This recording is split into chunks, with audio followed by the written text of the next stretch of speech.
நான்வெஜ்ஜுன்னு நினச்சிட்டிங்களா? இது ஒரு veg recipe, அதுவும் பியோர் வெஜ் ரெசிபி.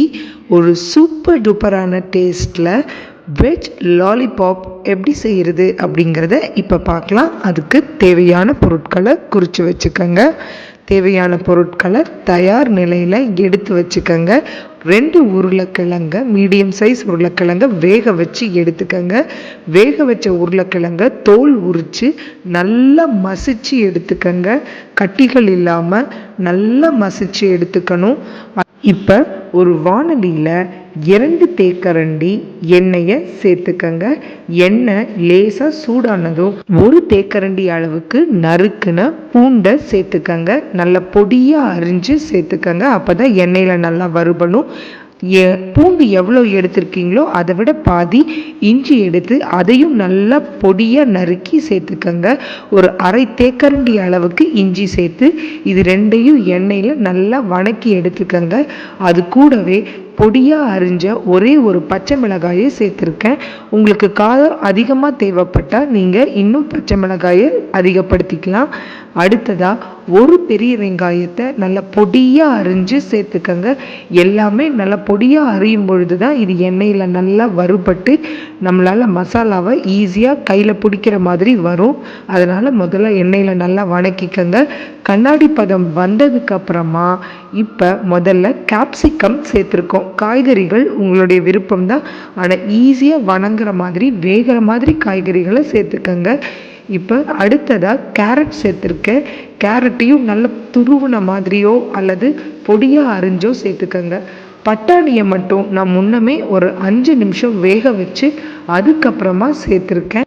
பீன்ஸையும் நான் முன்னமே ஒரு 5 நிமிஷம் போல் வேக வச்சு அதுக்கப்புறம் தான் சேர்த்துருக்கேன்.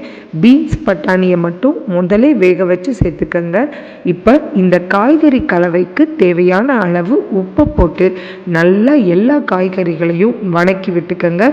இப்படி வணக்கும் போதே அந்த காய்கறிகளெல்லாம் நல்லா வெந்துடும்.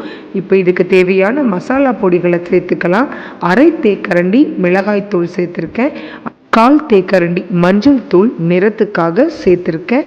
அடுத்ததாக 1/2 தேக்கரண்டி கரம் மசாலா தூள், 1 தேக்கரண்டி கொத்தமல்லி தூள், 1/2 தேக்கரண்டி மிளகுத்தூள் சேர்த்துக்கங்க. இந்த மிளகுத்தூள் இந்த கலவைக்கு ஒரு நல்ல சுவையை கொடுக்கும், அதனால் மறந்துடாதீங்க. இந்த மசாலா பொருட்கள் எல்லாம் அந்த எண்ணெயிலேயே கொஞ்சம் நல்லா வணக்கி பச்சை வாசம் போகணும். இந்த காய்கறிகள் வேக வச்ச தண்ணி இருக்கும், அதனால் அதுலேயே வெந்துடும். அடுப்பை மிதமான தீயில் வச்சுக்கோங்க. இப்போ நம்ம வேக வச்ச உருளைக்கிழங்க சேர்த்துக்கிறோம். நல்லா மசிச்சு விட்டதுனால இப்போ பாருங்கள், இந்த காய்கறி கலவையோடு நல்லா மசிஞ்சு சேர்ந்துருச்சு. இதே மாதிரி அந்த காய்கறி மசாலா எல்லாம் ஒன்றா கலந்து வர்ற மாதிரி நல்லா கலந்து விட்டுக்கங்க. இப்போ இந்த காய்கறி கலவைக்கு தேவையான அளவு உப்பை சேர்த்துக்கங்க. ஏன்னா நம்ம உருளைக்கிழங்கு சேர்த்துருக்கோம், அதனால் உப்பை சேர்த்துக்கங்க. கடைசியாக கொத்தமல்லி தலையை சேர்த்து நல்லா வணக்கி விட்டுக்கங்க. அடுத்ததாக இந்த வெஜ் லாலிபாப்புக்கு கோட்டிங் கொடுக்கறதுக்கான மாவை ரெடி பண்ணிக்கலாம். 2 டேபிள் ஸ்பூன் சோள மாவு கார்ன்ஃப்ளவர், 2 டேபிள் ஸ்பூன் மைதா மாவு, அதை தேவையான அளவு தண்ணியை ஊற்றி நல்லா கரைச்சி எடுத்துக்கங்க. கரைச்சி எடுத்த மாவில் லேசாக நீங்கள் உப்பு சேர்த்துக்கங்க. கொஞ்சமாக உப்பு போட்டால் போதும், ஏன்னா நம்ம காய்கறி கலவையிலேயே உப்பு போட்டிருக்கிறோம். இருந்தாலும் இதுலேயும் கொஞ்சமாக உப்பு சேர்த்து நல்லா கலந்து விட்டுக்கங்க. கலந்து விட்டு இந்த மாவில் தான் நம்ம வெஜ் லாலிபாப்பை கோட் பண்ணி டீப் ஃப்ரை பண்ண போகிறோம். பாருங்கள், இந்த கன்சிஸ்டன்சியில் மாவு இருக்கணும். ரொம்ப தண்ணியாகவும் இருக்கக்கூடாது, ரொம்ப கெட்டியாகவும் இருக்கக்கூடாது.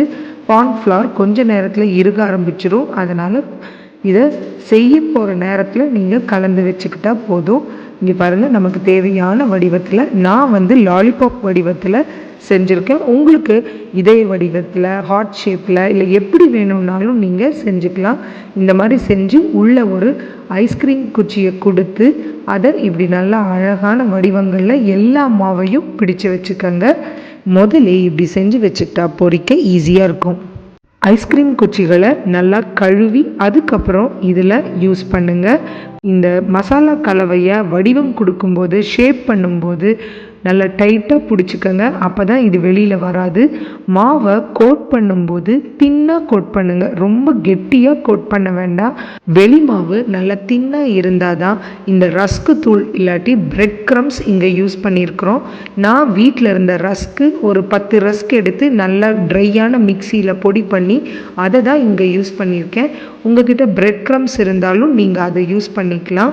எண்ணெயை நல்லா சூடு பண்ணி அதுக்கப்புறம் மிதமான தீயில் வச்சு இந்த லாலிபாப்ஸ் எல்லாத்தையும் பொன் நிறமாகும் வரைக்கும் மெதுவாக பொரிச்சிருங்க. மெதுவாக எல்லா சைடையும் திருப்பி போட்டு எடுங்க. இது நல்லா பிரெட் க்ரம்ஸில் கோட்டாக இருக்கிறதுனால கொஞ்சம் பிரெட் க்ரம்ஸ் வெளியில் வரும், இருந்தாலும் பரவாயில்ல. பாருங்கள் எப்படி அழகாக பொன் நிறமாக பொரிஞ்சு வந்திருக்குன்னு. இதுக்கு நல்ல பொறுமையாக நீங்கள் கோட்டிங் கொடுக்கணும். கோட்டிங் கொடுக்கறதுல தான் இவ்வளோ அழகான லாலிபாப்ஸ் வரும்.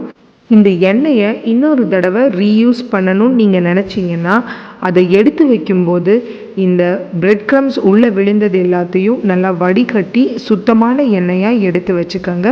மறுபடியும் ஒரே ஒரு தடவை மட்டும் ரீயூஸ் பண்ணுங்கள். அடிக்கடி பொரிச்ச எண்ணெயை ரீயூஸ் பண்ணக்கூடாது, அதனால் பார்த்து யூஸ் பண்ணுங்கள். இந்த வெஜ் லாலிபாப் ரொம்ப ரொம்ப சுவையான ஒரு ஈவினிங் ஸ்நாக்ஸ் ஐட்டம். இதுக்கு சைட் டிஷ்ஷுன்னு பெருசாக எதுவும் தேவையில்லை. நீங்கள் டொமேட்டோ சாஸோடையோ இல்லை மயனீஸோடையோ கூட பரிமாறலாம். புதினா டிப்போட பரிமாறலாம். கைப்பிடி அளவு புதினா, 2 கைப்பிடி அளவு கொத்தமல்லி தழை, மிளகாய் தூள் கொஞ்சம், உப்பு கொஞ்சம், சாட் மசாலா கொஞ்சம், ஒரு பச்சை மிளகாய் வச்சு மிக்சியில் அரைச்சி அது கூட தயிர் சேர்த்துக்கிட்டிங்கன்னா புதினா டிப் ரெடி ஆயிரும். அது கூடயும் இது சூப்பராக இருக்கும்.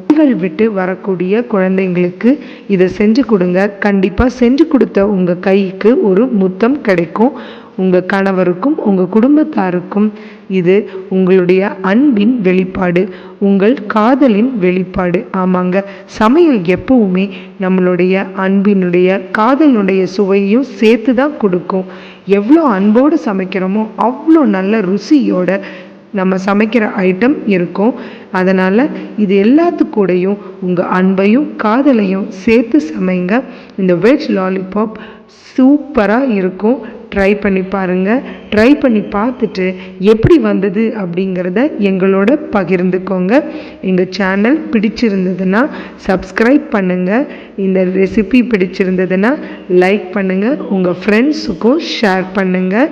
இது வரைக்கும் பார்த்த எல்லாருக்கும் எங்களோட நன்றி.